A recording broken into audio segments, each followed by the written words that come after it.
आज जो योजना का मैं ऐलान करने जा रहा हूं, इस योजना का नाम है पुजारी ग्रंथि सम्मान योजना।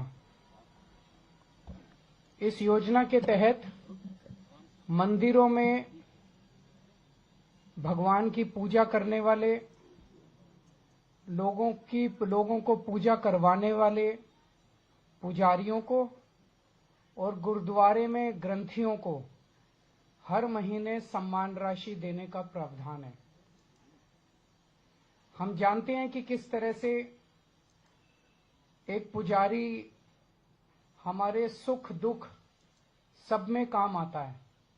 हमारे घर में शादी हो, बच्चे का बर्थडे हो, कोई भी खुशी का मौका हो या कोई मौत हो जाए या कोई गम का मौका हो, हर वक्त पुजारी हमारे साथ होता है, हमारे को उसमें अपना कंट्रीब्यूशन करता है, भगवान की पूजा कराता है हमें।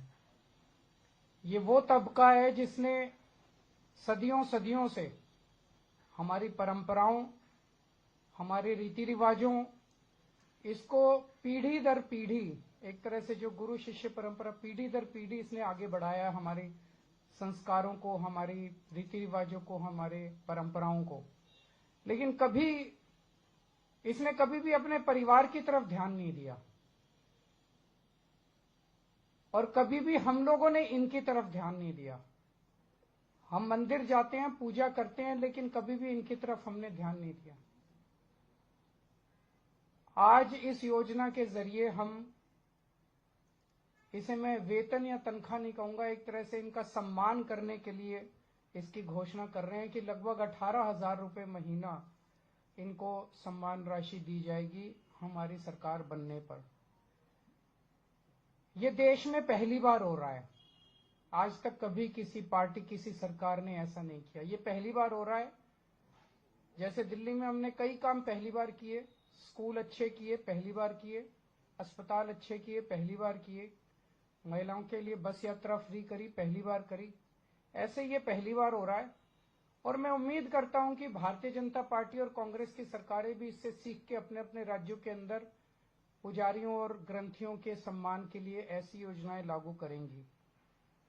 इस योजना का कल से रजिस्ट्रेशन चालू होगा।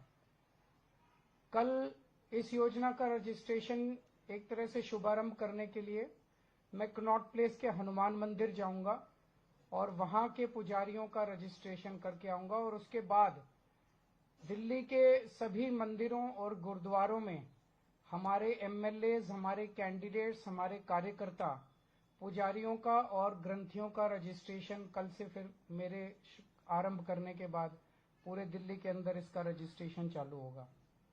मेरी भारतीय जनता पार्टी से हाथ जोड़ के विनती है, जैसे उन्होंने पुलिस भेज के फर्जी केस करके महिला सम्मान को रोकने की कोशिश की लेकिन रोक नहीं पाए, हुआ रजिस्ट्रेशन।